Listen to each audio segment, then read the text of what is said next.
Jason Tamaroff, welcome to Listening with Leaders. You are the vice president of a third generation family business located in the Detroit area, Detroit, Michigan area, called the Tamaroff Group. And your website is thetamaroffgroup.com. You guys started out, your grandfather started out in the automotive back in I think the 50s. And the business has grown to 6 dealerships and a whole bunch of other businesses. And you and your cousin are running the show now. That is correct. Welcome to the show. I think you have a lot to teach us. Thank you for having me. Tell us a little, let's start with you personally. Let's start with your backstory and then a little bit about the company and how it's developed over the years. Sure. I guess I suppose I can go way back.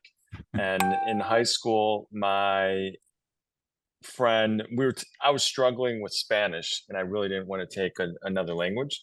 So a good friend of mine said, "Hey, let's take this accounting class and I think it'll be an easy A and then we don't have to take Spanish." And so I said, "Okay, fine." So I ended up getting an A. He got like a C plus or something. And so it was a good learning for me. Really, if it weren't for my friend, I probably never would have continued down that path. And so I ended up going to University of Michigan. I got a bachelor's in a BBA. I stayed for an extra year, got my master's in accounting.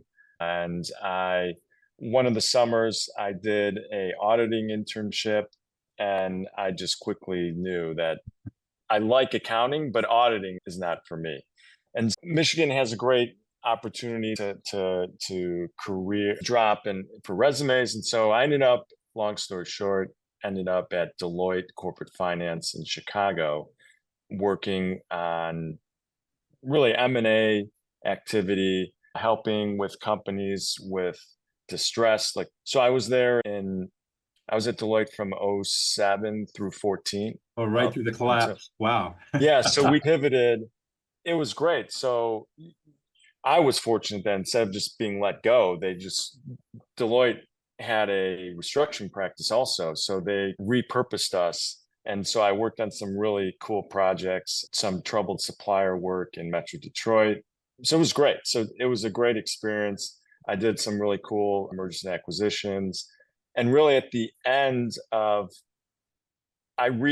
so my wife, we got married while we were in Chicago, although she was from Metro Detroit. So we knew eventually we would want to come back. And if I wanted to come back, I figured I should try my hands in the family business. Now, I think it was really important for me personally to not work for the family straight out of school. And it was really interesting and eye-opening. In Chicago, I met with a family office. I don't remember what we were doing with them, but one of the things that they had mentioned, I don't remember how this came up, was that one of the requirements in order to work for their multi-generation family business was you had to work outside the family and you had to get promoted at least once. Yep. And I was just going to say that I've worked with a lot of family businesses here in California as a peacemaker and mediator, and the successful ones have that requirement. So you don't get inbred. And I thought it just really got a light bulb for me because, and we can get into this, but I've got my cousin who it worked out well for him, but he started working for the family right out of college and has only worked for the family. Now, again, it worked out well for Eric. I'm not sure it would have worked out as well for me. And I think because not only it's really hard working for your family, especially working for your dad, but it's also, you only know what you know from the family. And I think I got a lot of really good analytical skills that were built with Deloitte that I don't know if I would have gained that experience. You got something else, which you may not appreciate. You dealt with a lot of failure. Yeah. And you saw how a lot of people really screwed up and why. Yeah. And that's a really important lesson. Yes. And so my last gig that was really long at Deloitte was we were helping Caterpillar. And we were helping Caterpillar work with their dealers and Caterpillar. And it was really eye-opening just to see how Caterpillar, because they have their own dealer network. And so it was really eye-opening to see how the dealer interacts with the manufacturer and like how really beautiful their relationship, at least from an outsider perspective, appeared to be. They really go to market together. And in talking to my client, Caterpillar, he said, "Hey, you really got to read this book, Generation to Generation." And so I don't know if you've heard of that, but I bought that book before because I knew that I was going to go work for my family. And so I bought the book, I read it, and I think that was really helpful because it just, as I transitioned and worked into the family, I think it was important for me to understand what was going, like the dynamics, what I was getting myself into, and try to help plan accordingly. Yeah, this is a book on family systems theory, I think. Yeah, so he just talks about, so my grandfather was the controlling owner. He was like the first stage, he was the Right. founder. My dad was the sibling partnership. And then now Eric and I are the cousin consortium, they call it. And each generation has different dynamics. And we're just really blessed that my grandfather he was very good at just planning. And he did a great job of preparing my dad and his sister and then my generation for transitioning to leadership. And I think it was, and then my dad had his own frustrations with this because my dad had his own dealership, my grandpa had his own, and through the years that they had different management styles and they operated in competition with each other. And then finally, when it got to Eric and I, we said, "Hey, we can have a constructive competition, but we need to have the same processes across the board." And so it, I think my dad saw some stuff that my grandpa did, maybe like lingering a little bit too long. But again, I think that's part of that founder. Like the business was my grandfather's baby. He worked until he couldn't come in anymore. He was still coming in, checking emails and talking to employees, shaking their hands, talking to customers. And so maybe that's a generational thing, but also I think he was the founder. And so my dad, I think through seeing some of that, of my grandpa being around, not that it was bad, but he did meddle a little bit and prevented my dad from making some changes that my dad wanted to do. And so I think how we get there, we were through, we lost two Buick dealerships and one Dodge dealership in the Great Recession and bankruptcies of GM and Chrysler. So my dad went through that, and that really just gave him a bad taste in his mouth. And so I think he just got to the point where, again, I think it's a generational thing, but he was ready to just not give it up, but he was ready to step Pass back. it on. Pass it on, exactly. So in 2018, he sold the dealerships. I started working for the dealership in the family in 2014. In retrospect, it was really silly because I changed careers and had my first son in the same month. And working for my family, being the owner's son, changing brand new on the job, it was really foolish because I was like back to work on day two, and I'll never hear the end of it from my wife because I took no time off. But I don't know why I didn't just start in April. Like I knew when Elon was going to be born, or at least the due date. So that was foolish. But yeah. I'm curious, what was the transition like? You're working in a consultancy, Deloitte, one of the largest in the world, very bright people, and being engaged to do very difficult things. Every day is different, a lot of strong analytical stuff. And now you move into Yeah, family business that you know something about because you worked in it when you were a kid in high school, but it's a completely different kind of business. And of course, totally. and your company has multiple businesses, dealerships and real estate and insurance and a whole bunch of stuff. Yeah. Make Company. that Yeah. shift. How do you make that shift? It was really hard. And I think, especially for someone new, like I wanted to get in and change this and do that. But I really needed to slow down and learn and see what we were doing. I think because of maybe our systems or whatnot, I think we were missing some of that analytical capabilities. And I think it was really good that I had that third party experience to get some of those analytical trainings.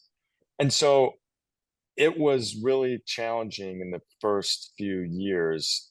I had reflected back in the book, and through talking and networking with some friends, they suggested Eric and I work with like a family business consultant, and Dennis was amazing. That really just helped get Eric and I on the same page and really taught us that, hey, if like we can have our disagreements and stuff, but we have to be. It's no different than like parenting with your wife.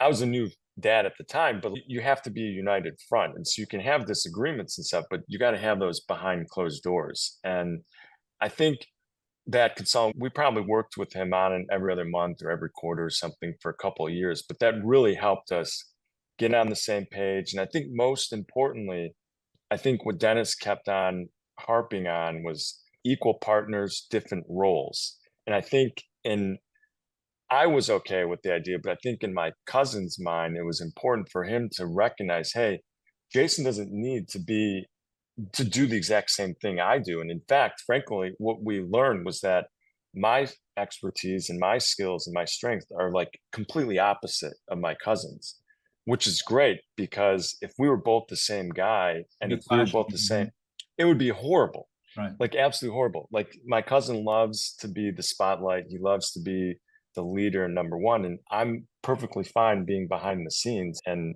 not having that top role. So we work really well together, but it took us a long time to get there. And I think Dennis helped us get there a lot faster. And I think had we not gone down that road of having that consultant, I think it would have taken us a lot more time and it would have been a lot more heartache to get to the same spot. Yeah, you're talking about a really common dynamic, especially third generation business owners. And you got lucky.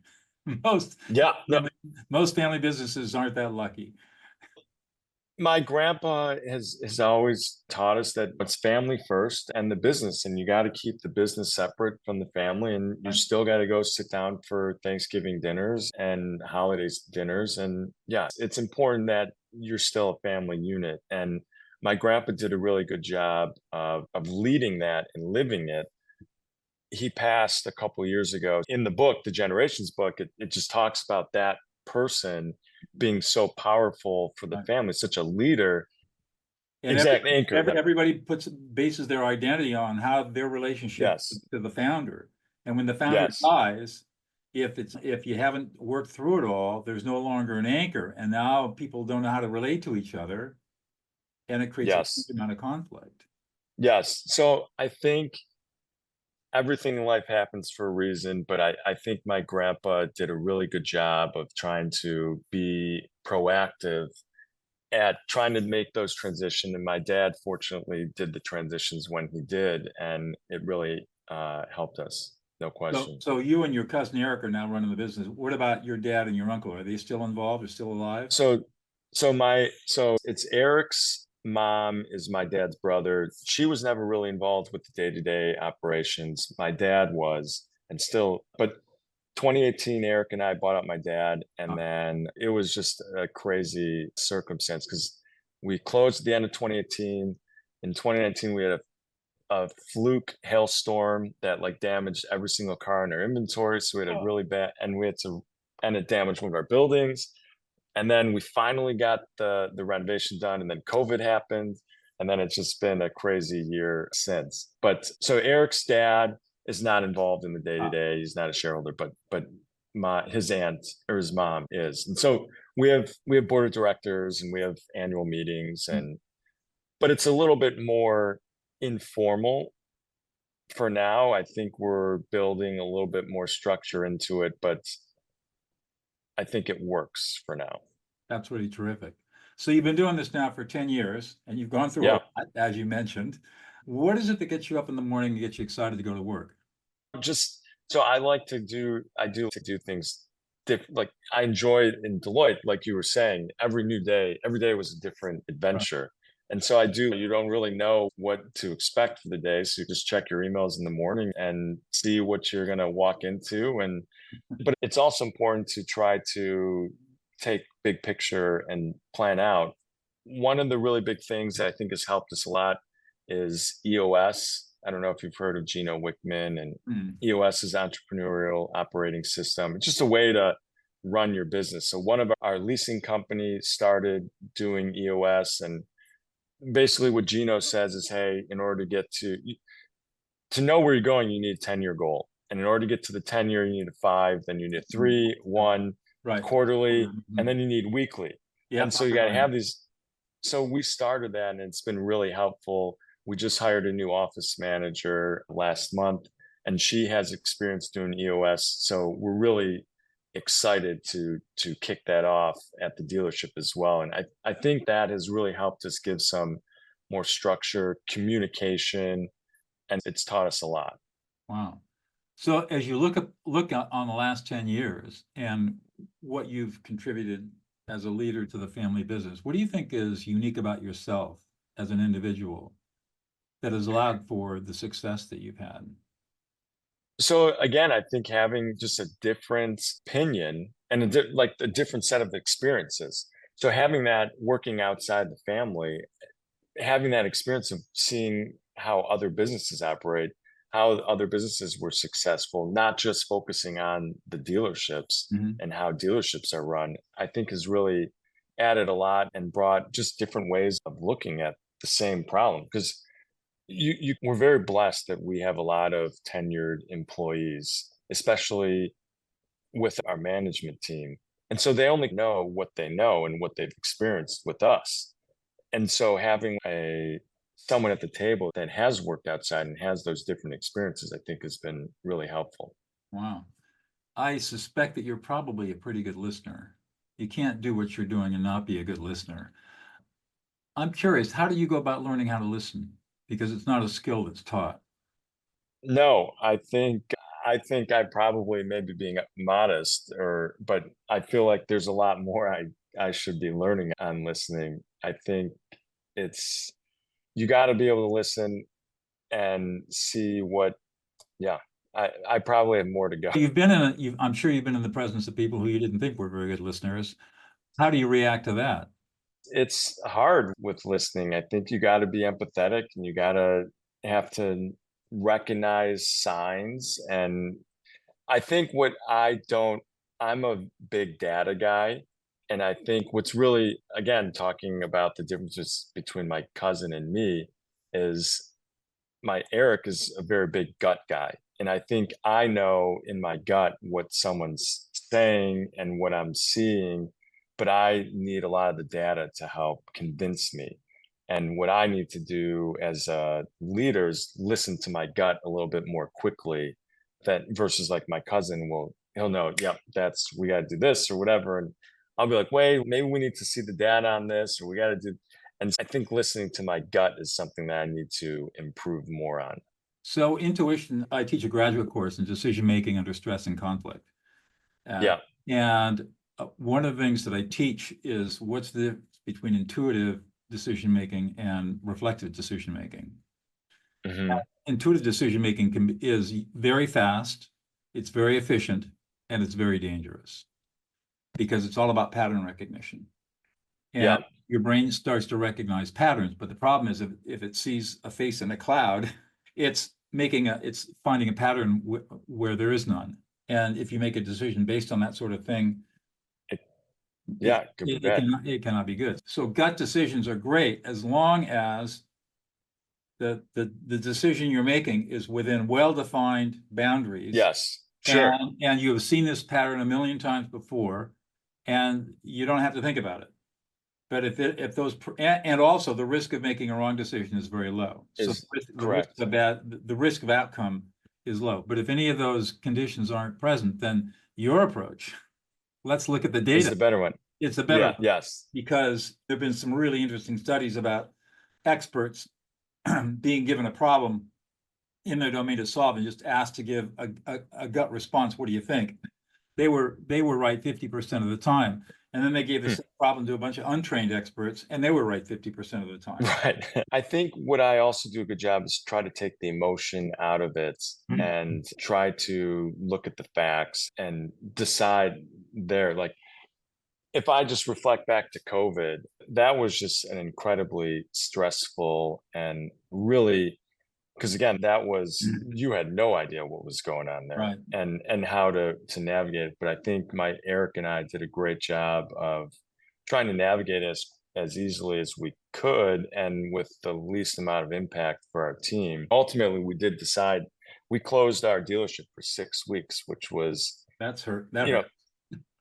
it did, but we were really at the time, you didn't really know that we were going to get PPP money, but Right. that certainly helped. But it was by far the most difficult decision we had to Okay. make, and was not one that we took lightly.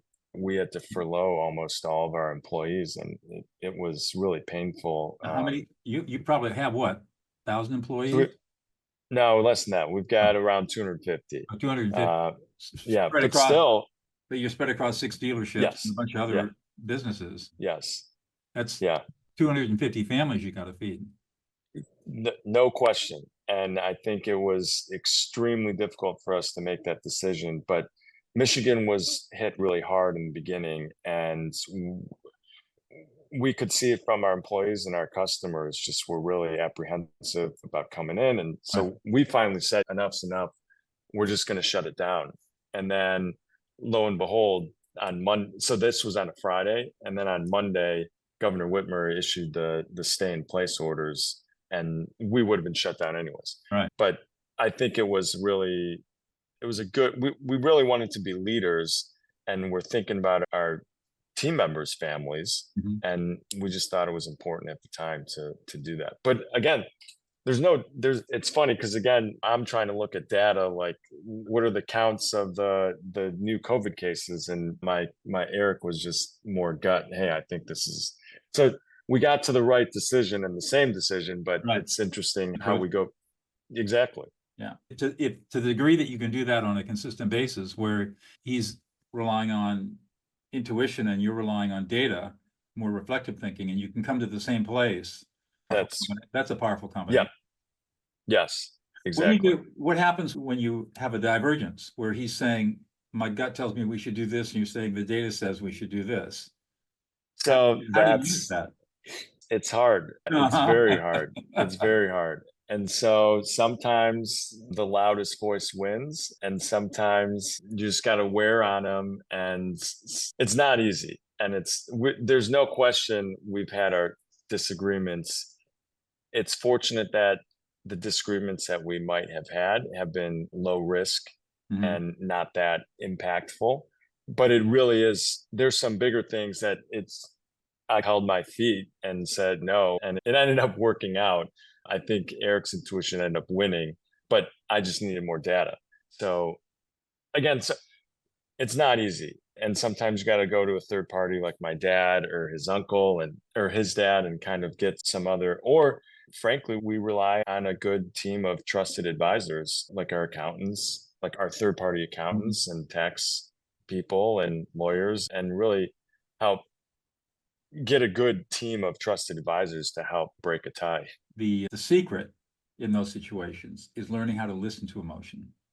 Yes. That's what I teach. That's what I teach, because when you can learn how to listen, like for example, if Eric is getting emotional about something, you can listen to his emotions and understand the emotional experience he's having, help him process it. That gets him calmed down, and then he's more amenable to looking at the numbers and thinking about it from an unemotional place. But if people get escalated, they can't think. So maybe that's something that I have been doing, just I don't know if by accident is the right intuitively. Right. And I think, yeah, and that eventually he does, oh, maybe that is right. And I before we got on, I said I'd like to send you a copy of my book, my 4th book, and I'm going to do that and read that book because it's going to teach you how to do it. Yeah, And no, work I'm with your excited. 10-year-old. Yeah, yes, I think exactly. That'll be fantastic. Okay, Jason, one more question, I'll let you go. What's one thing about yourself that we would never know unless you revealed it to us? One more thing about me that I haven't revealed. I'm a horrible skier, or sorry, horrible golfer and a good skier. Okay, there you go. We're the same. I don't play golf, so I'm a horrible golfer, and I'm a level 3 certified ski instructor. Oh, really? Yeah, I taught skiing for many years. Where's your go-to ski place? I live here in Central California, just south of Yosemite National Park, and I got a resort like 45 minutes up the road, a place called China Peak. But if I get my choice, Mammoth Mountain across 70 miles across the mountains, but it's still a 7-hour drive because there's no way to get across the mountains. Got to go all the way Got it. to California and come back up. But I really enjoy skiing at Utah. It's Utah. Yeah, Utah, Park So Your Valley. for my 40th birthday, so my wife skis, which is great. I love to ski. And it's just being in Detroit, there's nothing to do on the weekends in the wintertime because you got, other than be indoors and play video games. So we got to get the kids outside. They got to do something away from screens. And so we got my two boys into skiing, which is phenomenal. And so for my 40th birthday, I said, you know what? I've never been to Park City. I would love to go to Park City. And I would only love to go with my boys.